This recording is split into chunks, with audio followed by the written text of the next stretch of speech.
Hello students, class 5। তো তোমাদের এই বইটা তোমরা দেখতে পাচ্ছ, নবগণিত আর হচ্ছে কেশবচন্দ্র নাথ। তো এই বইয়ের ভিডিও করা আমি স্টার্ট করে দিয়েছি। তো ভিডিও করতে করতে আসলাম, আজকের হচ্ছে 129 নম্বর ভিডিও। ঠিক আছে। তো এই চ্যানেলে যদি তোমরা নতুন হও তাহলে এই চ্যানেলটাকে অবশ্যই সাবস্ক্রাইব করে রাখো এবং পাশে থাকা যে অল নোটিফিকেশন আছে সেটাকে অন করে রাখো, যেন পরের ভিডিও আপলোড করার সাথে সাথে তোমরা যেন পেয়ে যাও। ঠিক আছে। তো দেখো যে মানে এর আগে অনেকদিন আগে মানে এই চ্যাপ্টারটা আমি শুরু করেছিলাম, কিন্তু মাঝে মানে ভিডিও তৈরি করা হয়নি, সময় খুব কম। মানে ওই জন্য মানে প্রচুর টিউশনি আছে এবং হচ্ছে প্রচুর মানে ছাত্রছাত্রী আমার কাছে অঙ্ক শিখছে এবং এই জন্য সময় খুবই কম। ওই জন্য মানে ইউটিউব ভিডিও করার সময় একদম খুবই কম। তো ওই জন্য আজকের একটু টাইম পেলাম। তা দেখো, তোমাদের যে প্রশ্নমালা 15 প্রশ্নমালা চলছিল, তা এই অঙ্কটা আমি করছি। দেখো, 24 দাগের অঙ্ক। হ্যাঁ, ক্লাস 5-এর নবগণিত কেশবচন্দ্র নাথ। এখানে লেখা আছে, আম ও আতায় মোট 42টির মূল্য 9 টাকা। প্রতি আমের মূল্য 30 পয়সা এবং প্রতি আতার মূল্য 10 পয়সা হলে আমের সংখ্যা কত? তাহলে আমরা মানে অঙ্কটা প্রথম পদ্ধতি এইভাবে করতে পারি, এক্স ধরে। প্রথম পদ্ধতি এক্স ধরে সমাধান।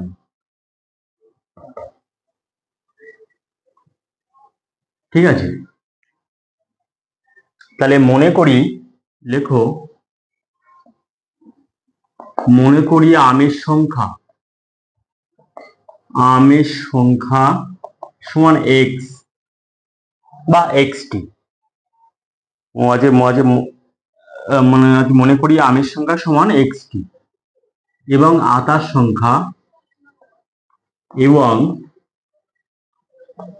সংখ্যা সমান কত হবে?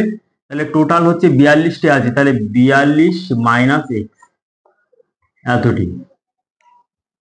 এবার 9 টাকা সমান লিখতে হবে যে অতএব 9 টাকা সমান 9 গুণ 100, এত পয়সা সমান 900 পয়সা। ঠিক আছে। মানে আম ও আতা মিলিয়ে মোট হচ্ছে 42টির মূল্য হচ্ছে 9 টাকা বা 900 পয়সা। তার আমরা 9 টাকাকে 900 পয়সায় পরিণত করে দিলাম, পয়সায় পরিণত করে দিলাম। এবার বলছে প্রতি আমের মূল্য। লিখতে হবে যে একটি আমের মূল্য সমান 30 পয়সা। তাহলে এখানে আমের সংখ্যা কয়টি? এক্সটি। তাহলে এক্সটি আমের মূল্য কত হবে? তাহলে 30 গুণ এক্স, এত পয়সা সমান হবে 30 পয়সা। ঠিক আছে। এবারে একটি আতার মূল্য কত? একটি আতার মূল্য কত দেওয়া আছে এখানে? 10 পয়সা। তাহলে 42 মাইনাস এক্সটি, 42 মাইনাস এক্সটি, এতটি আতার মূল্য সমান কত টাকা হবে? তাহলে 10 গুণ 42 মাইনাস এক্স, এত পয়সা।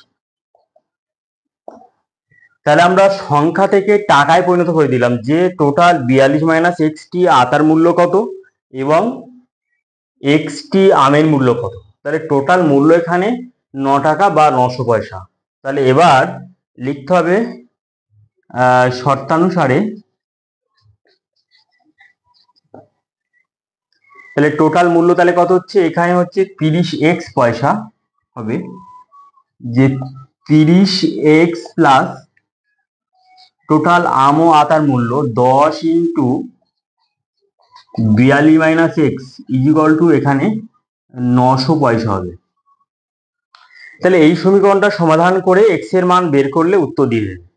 ঠিক আছে। তাহলে দেখো আমি করছি এরপরে, বা 30x প্লাস 10টা গুণ করে দিলে এখানে কি হবে? 420, 420 মাইনাস 10x ইকুয়াল টু 900। তাহলে বাই বাই করা যায় 30x minus 10x equal to 900 minus 420, 900 minus 420। তাহলে বা 20x ফাংশন কত হবে? তাহলে 420 থেকে এখানে বিয়োগ করে, তাহলে 900 থেকে 420 বিয়োগ করলে তাহলে 0, 8 হাতে 1, 4 5, 480। ঠিক আছে, তাহলে বা লেখা যায় x সমান সমান, তাহলে 20টা এখানে এ পাশে গুণ আছে, ও পাশে গেলে ভাগ হয়ে যাবে, 480/20, 0 0 কাটা, 24 গুণ 48। তাহলে অতএব x সমান সমান 24 পেলাম। তাহলে এক্সটা আমরা কি ধরলাম, যে এখানে আমের সংখ্যা, তাহলে এখানে আমরা আমের সংখ্যা চেয়েছি, অতএব নির্ণয় আমের সংখ্যা, নির্ণয় আমের সংখ্যা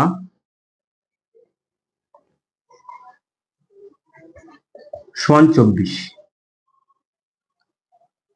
তাহলে এক্স ধরে, তোমাদের যেহেতু ক্লাস 5-এর অঙ্ক, তো এক্স ধরে সমাধান করা উচিত নয়, কিন্তু তোমাদের যেহেতু আপার ক্লাসে অবশ্যই যেতে হবে, তাহলে এক্স ধরে আস্তে আস্তে হ্যাবিট করতে হবে। ঠিক আছে, তাহলে এই অঙ্কটা দ্বিতীয় পদ্ধতি এক্স না ধরে কিভাবে করা যায় সেটা তো আমি আলোচনা করব অবশ্যই। তাহলে প্রথম যে অঙ্কটা আমি করলাম এক্স ধরে অঙ্কটা, অবশ্যই বুঝতে পারলে যে প্রথমে আমের সংখ্যা আর আতার সংখ্যা এখানে মিশ্রিত আকারে 42টি দেওয়া আছে। তাহলে দুটো যদি ভাগ ভাগ করে আমরা লিখি, তাহলে আমের সংখ্যা ধরি আমরা এক্স টি। এক্স একটা মানে চল সংখ্যা, এক্স এর মান যে কোনো সংখ্যা হতে পারে।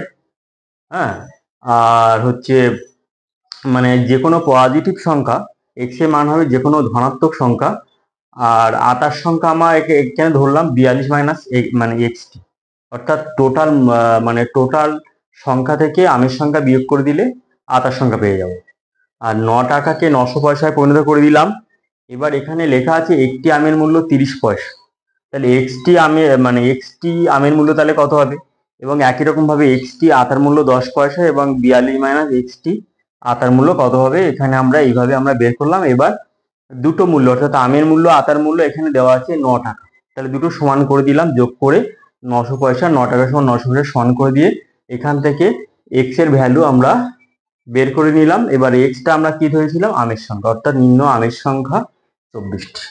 তাহলে এই পর্যন্ত আশা করি তোমরা অবশ্যই বুঝতে পারলে। এবার দেখো দ্বিতীয় পদ্ধতি, দেখো এক্স না ধরে অঙ্কটা দেখো, দ্বিতীয় পদ্ধতি দেখো এক্স না ধরে সমাধান কি করে করতে হয়। তাহলে আগে আমি প্রথম পদ্ধতিতে এক্স ধরে সমাধান করলাম, আর এক্স না ধরে দেখো কিভাবে সমাধান করতে হয়। তাহলে আম ও আতার মোট 42টির মূল্য হচ্ছে 9 টাকা। এবার লেখো যে 9 টাকা সমান 9 গুণে 100 এত পয়সা সমান 900 পয়সা। ঠিক আছে, এবার প্রতি আমের মূল্য 30 পয়সা আর প্রতি আতার মূল্য 10 পয়সা। তাহলে লিখতে হবে প্রতি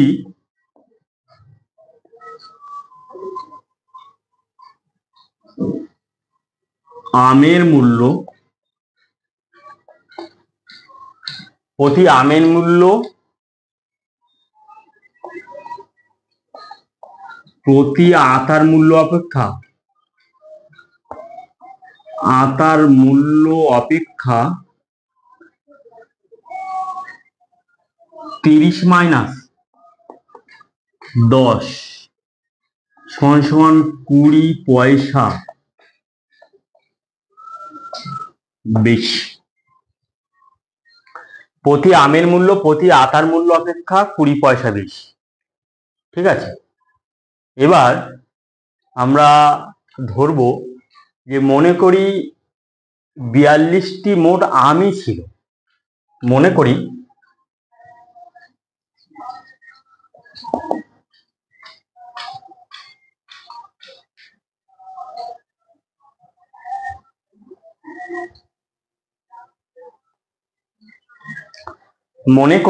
আচ্ছা, এটা আম না ধরে আমরা আতা ধরবো, যে মনে করি 42টি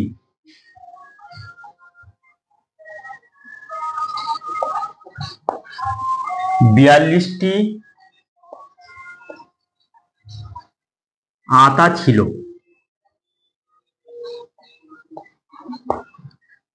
হ্যাঁ, এখানে আম ও আতা দুটো মিলেই হচ্ছে 42টি, মনে করি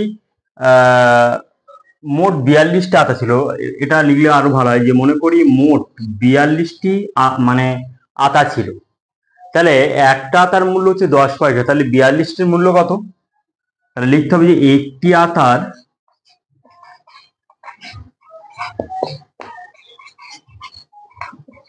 মূল্য কত হচ্ছে এখানে 10 পয়সা। তাহলে অর্থাৎ 42টি আতার মূল্য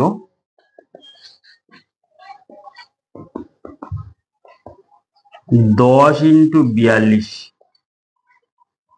এত পয়সা সমান 420 পয়সা। ঠিক আছে, তাহলে আমরা মনে করছি যে তাহলে বাকি যে পয়সাটা থাকবে সেটা হচ্ছে তাহলে আমের মানে আমের দাম হবে। তাহলে দেখো এখানে আম ও আতা মিলে টোটালে হচ্ছে 9 টাকা। 9 টাকা মানে হচ্ছে 900 পয়সা। তাহলে আমি ধরে নিচ্ছি যে টোটাল সংখ্যক আতা ছিল, অর্থাৎ 42টি আতা ছিল। তাহলে একটি আতার মূল্য এখানে 10 পয়সা, তাহলে 42টির দাম কত? 420 পয়সা। তাহলে অতএব তাহলে 900 মাইনাস 420 সমান সমান তাহলে কত হবে? 0 হবে এখানে, আর এখানে হবে 8, আর হাতের 4 5, 5 আর কত 9, 4। তাহলে এত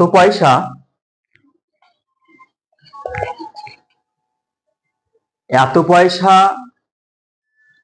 হয়। তাহলে 900 থেকে 420 এই টোটাল পয়সাটা বিয়োগ করে দিয়েছি। বিয়োগ করে দিলে অ্যাকচুয়ালি আমাদের দেখতে হবে যে এই পয়সাটা আসলে কি, যে 480 পয়সাটা কোন দামের মধ্যে পড়ছে।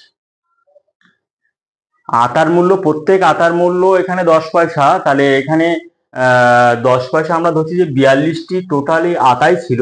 তাহলে ওই টোটাল 42টি আতার মূল্য এখানে আমরা মানে কত বললাম? 420। তাহলে 900 হচ্ছে আম ও আতা মিলিয়ে টোটালে দাম। তাহলে এই যে 480 পয়সাটা যে বাড়তি পড়ে আছে, এই 480 পয়সাটা অ্যাকচুয়ালি কার দাম, মানে টোটাল কার পয়সা, বা মানে আমের দাম হবে না আতার দাম হবে? তাহলে এই টোটাল 480 পয়সাটা অ্যাকচুয়ালি দাম হবে আমের। ঠিক আছে, যেহেতু আমের দাম এখানে বেশি আছে, তাহলে এখানে লিখতে হবে যে তারপরে যে অতএব 20 পয়সা এখানে যে বেশি হয়, তাহলে 20 পয়সা দাম হয়, 20 পয়সা মূল্য হয় একটি আমের।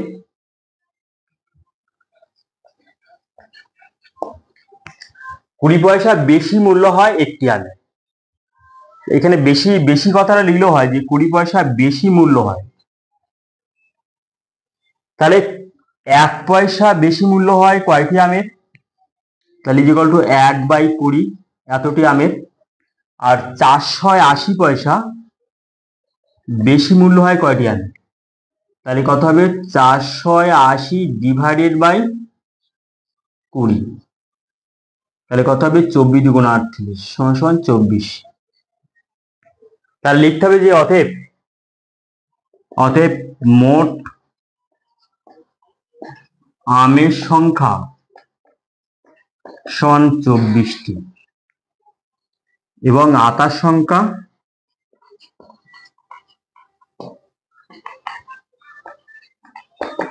তাহলে 42 মাইনাস 24 সমান এতটি, 18টি। ঠিক আছে, এখানে একটা জিনিস লক্ষণীয় বিষয়, যে এই অঙ্কটা অনেকটা তোমাদের 22 দাগের যে ম্যাথটা আছে, হ্যাঁ, মানে এই টাইপের, যে আমি যে এক্স না ধরে করলাম, তাহলে এক্স না ধরে করলাম, যে 22 দাগের যে অঙ্কটা ছিল, যে 100 জন বালক বালিকাকে 22 টাকা এই রূপে ভাগ করিয়ে দাও, যেন প্রত্যেক বালক প্রত্যেক বালিকা অপেক্ষা 15 পয়সা করে মানে পায়, এই ভিডিওটা অবশ্যই তোমরা দেখবে। এটা হচ্ছে ভিডিও নম্বর 127, 127 নম্বর ভিডিওতে অবশ্যই তোমরা ওটা অবশ্যই পেয়ে যাবে। তো ব্যাপারটা হচ্ছে যে এক্স ধরে তো অনায়াসে আমরা সমাধান করে দিলাম প্রথম পদ্ধতিতে। এক্স না ধরে কিভাবে সমাধান করতে হবে, তো সেটা একটু মানে কমপ্লিকেটেড ব্যাপার বা একটু বোঝার ব্যাপার আছে। তো যত মানে তোমরা এক্স না ধরে অঙ্ক করার চেষ্টা করবে, তত কিন্তু অঙ্কের ভেতরে প্রবেশ করতে পারবে। হ্যাঁ, কিন্তু আর এক্স ধরে যত অঙ্ক করবে, অঙ্কের কিন্তু ভেতরে অতটা প্রবেশ করতে পারবে না। জাস্ট নর্মালি এরকম হয়, এরকম একটা ইকুয়েশন তৈরি হয়, ইকুয়েশন তৈরি হয়ে সমাধান করলে এক্স এর ভ্যালু বার হয়ে গেলে উত্তর পেয়ে যাবে, ব্যাস। কিন্তু ব্রেনের কোনো রকম মানে খাটনি হচ্ছে না। তাহলে যত তোমরা এক্স না ধরে অঙ্ক করবে, তত ব্রেন কোয়ালিটি অর্থাৎ ব্রেনের আইকিউ পাওয়ার তত বাড়বে। তাহলে এখানে দেখো যে প্রত্যেকটা লাইনের একটা লজিক আছে, যে অ্যাকচুয়ালি যে এটা আমরা বিয়োগ করলাম কেন। 9 টাকা সমান 900 পয়সা, ওটা ঠিক আছে, যে আমরা টাকাকে পয়সায় পরিণত করলাম। যে আমরা দেখতে চাইছি যে প্রত্যেক আমের মূল্য আর প্রত্যেক আটার মূল্য মানে এই দুটোর ডিফারেন্স কত। ডিফারেন্স পেলাম 20 পয়সা বেশি। তার মানে হচ্ছে 22 দাগের ওই অঙ্কটার মতো, যে 22 দাগের অঙ্কটা যেমন ছিল যে প্রত্যেক বালক হচ্ছে 25 পয়সা আর প্রত্যেক বালিকা 15 পয়সা করে পেলো। তাহলে প্রত্যেক বালক অপেক্ষা মানে প্রত্যেক বালিকা অপেক্ষা প্রত্যেক বালক কত পয়সা করে বেশি পায়, মানে এইভাবে অঙ্কটা আমি সব মানে সলভ করেছিলাম। এখানেও সেই রকম। তাহলে প্রত্যেক আমের মূল্য প্রত্যেক আটার মূল্য অপেক্ষা কত পয়সা বেশি আছে, তাহলে নিশ্চয়ই এই 20 পয়সাটা বেশি আছে আমের মধ্যে, মানে প্রত্যেক আমের মূল্যের মধ্যে। ভালো করে বোঝার চেষ্টা করো যে এই 20 পয়সাটা অ্যাকচুয়ালি বেশি আছে কোন দামের মধ্যে। তো এই 20 পয়সাটা অ্যাকচুয়ালি বেশি আছে আমের দামের মধ্যে। তাহলে আমের তাহলে নিশ্চয়ই 20 পয়সার সাপেক্ষে 20 পয়সার সাপেক্ষে যে মূল্যটা আমরা বের করব, সেই মূল্যটা অ্যাকচুয়ালি মানে 20 পয়সার সাপেক্ষে যে সংখ্যাটা বের করবো, যে সংখ্যাটা বের করব, সেই সংখ্যাটা অ্যাকচুয়ালি হবে আমের সংখ্যা। তাহলে আমরা কি করলাম, যে এখানে আমের সংখ্যা ধরে অঙ্কটা সলভ করলাম। মানে এখানে আমরা অঙ্কটা সলভ করলাম যে আমের সংখ্যা ধরে, এক্স না ধরে সমাধান বা আমের সংখ্যা ধরে।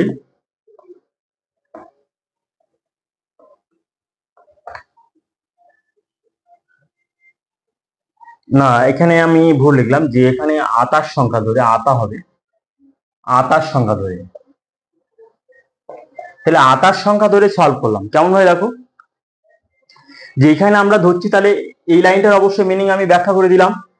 দ্বিতীয় লাইনে আমরা মনে করছি 42টি আটাই ছিল।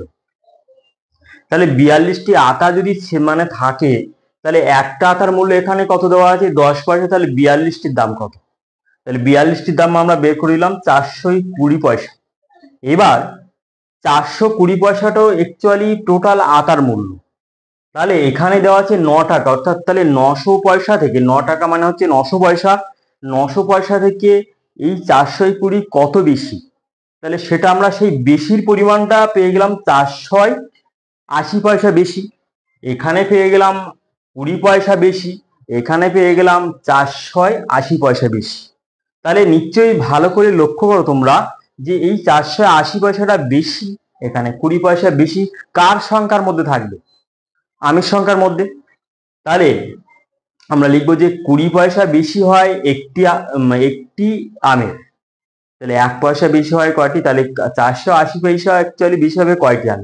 তাহলে এই 480 পয়সা সাপেক্ষে আমরা যেটা বের করলাম, সেটা হবে আমাদের নিম্ন আমের সংখ্যা। নিম্ন আমের সংখ্যা হচ্ছে 24টি, আটার সংখ্যা হচ্ছে 42টি। মানে আটার সংখ্যা 42 মাইনাস 24, তাহলে এখানে আমের সংখ্যা চেয়েছে, মানে এটা উত্তর। এবার প্রশ্ন হচ্ছে যে অঙ্কটা আমরা আটার সংখ্যা ধরে কাজ করলাম, যে মনে করি টোটাল 42টি আটাই ছিল। তাহলে আমাদের প্রশ্ন এখানে যে আমরা কি আমের সংখ্যা ধরে অঙ্কটা সলভ করতে পারতাম না, অবশ্যই পারতাম। আমের সংখ্যা ধরলেও অঙ্কটা সলভ করা যাবে। কেমন ভাবে দেখো, তাহলে এখানে তাহলে তোমাদের চেঞ্জ করে মানে দিতে হবে, এখানে যা আছে সব সেম টু সেম থাকবে, আর এখানে চেঞ্জ করে দিতে হবে যে 42টি আমই ছিল। তাহলে আমরা মনে করলাম যে তাহলে এবার দ্বিতীয় পদ্ধতি, এবার এটা আমরা দেবো তৃতীয় পদ্ধতি। তাহলে এটা আমি দিয়ে দিচ্ছি তৃতীয় পদ্ধতি। দেখো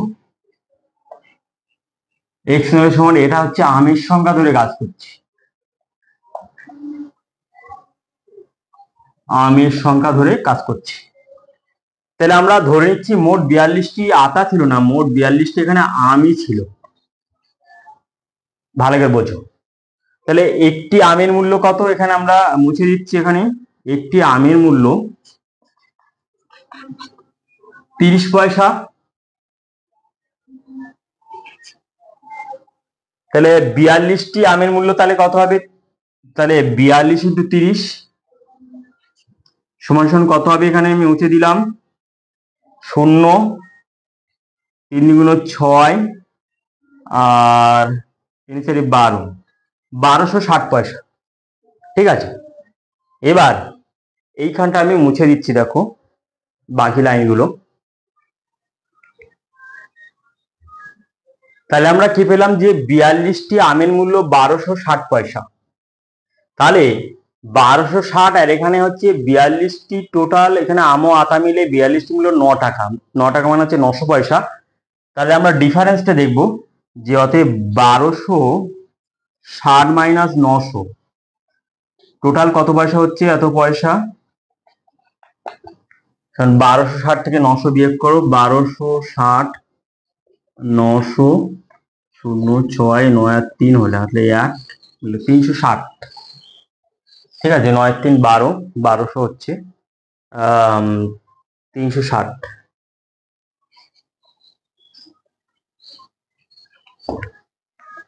ঠিক আছে, তাহলে আমরা এই 360 পয়সা, 360 পয়সাটা অ্যাকচুয়ালি তো মানে অ্যাকচুয়ালি কোন পয়সা, মানে এই যে 360 পয়সাটা অ্যাকচুয়ালি যে কোন পয়সা, আমরা তো টোটাল আমের সংখ্যা ধরে এখানে কাজ করছি। তাহলে নিশ্চয়ই এই 360 পয়সাটা অ্যাকচুয়ালি কম। আগের বার ছিল আমরা 900 থেকে, আগের যে পদ্ধতিটা করলাম মানে দ্বিতীয় পদ্ধতি, 900 থেকে মানে আমরা বিয়োগ করেছিলাম যে সংখ্যাটা, অবশ্যই সেটা মনে আছে তোমাদের, যে 900 থেকে আমরা কত বিয়োগ করেছিলাম, যে টোটাল আমরা ধরেছিলাম যে টোটাল আতাই আছে 420 আমরা বিয়োগ করেছিলাম। ঠিক আছে, তাহলে ওখানে 900 থেকে 420 বিয়োগ করে একটা সংখ্যা পেয়েছিলাম। ঠিক আছে, কিন্তু এখানে 1260 থেকে 900 বিয়োগ করে অ্যাকচুয়ালি এই পয়সাটা, তাহলে এই পয়সার সাপেক্ষে অ্যাকচুয়ালি যেটা বের হবে সেটা হচ্ছে আতার সংখ্যা বের হবে। এবার লিখতে হবে যে অতএব 20 পয়সা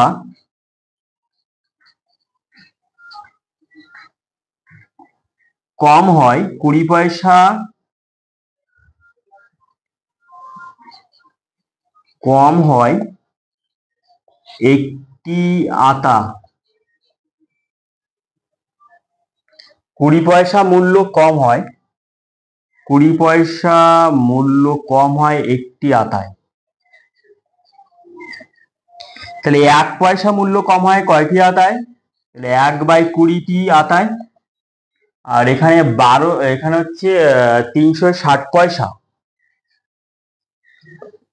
কম হয় কয়টি আতায়, তাহলে 360 ডিভাইডেড বাই 20, 18 সমান 18টি আতায়।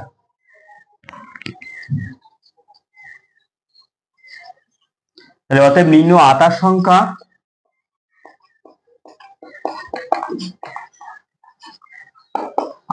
সংখ্যা সমান 18টি এবং আমের সংখ্যা 42 মাইনাস 18, তাহলে কত হবে 24টি। তাহলে এটাও একটা পদ্ধতি, ভালো করে বোঝো, যে আমরা আগের বার করেছিলাম আতার সংখ্যা ধরে কাজ করেছিলাম, এবার আমরা কি করলাম, আমের সংখ্যা ধরে কাজ করলাম। আমের সংখ্যা ধরে যে কাজটা করলাম সেখানে আমরা কি করলাম, যে টোটাল যে 1260 পয়সা যে দাম হয়, তাহলে অ্যাকচুয়ালি 1260 পয়সা থেকে 900 এর ডিফারেন্স কত, এই ডিফারেন্সের সাপেক্ষে যে পয়সাটা আমরা পাচ্ছি সেই পয়সাটা অ্যাকচুয়ালি মানে আতায় কম ছিল। ঠিক আছে, তাহলে আতা এখানে তাহলে 20 পয়সা, এখানে আমের সংখ্যা এখানে বেশি ছিল, তার মানে এটাকে আমরা ঘুরিয়ে লিখলাম যে 20 পয়সা মূল্য কম হয় একটি আতায়। তাহলে এই 360 পয়সা মূল্য কম হয় কয়টি আতায়, তাহলে এর সাপেক্ষে আমরা পেয়ে যাচ্ছি 18টি। তাহলে এটা হবে নিম্ন আতার সংখ্যা। তাহলে আশা করি তোমরা অঙ্কটা অবশ্যই বুঝতে পারলে। প্রথম পদ্ধতি, দ্বিতীয় পদ্ধতি এবং তৃতীয় পদ্ধতিতে অঙ্কটা তোমাদের সলভ করে দিলাম। তো এই ভিডিওটা যদি তোমাদের ভালো লাগে তাহলে অবশ্যই লাইক করবে এবং বন্ধু বান্ধবদের শেয়ার করবে। যারা এইভাবে ব্যাখ্যা সহকারে অঙ্ক শিখতে পারছে না তাদের কাছে অবশ্যই শেয়ার করে দেবে। আর হচ্ছে চ্যানেলটাকে অবশ্যই সাবস্ক্রাইব করে রাখবে যদি তোমরা নতুন হও, কারণ পরে ভিডিও আপলোড করব তার সাথে সাথে যেন তোমরা লিঙ্কটা অবশ্যই পেয়ে যাও। ঠিক আছে, বাই।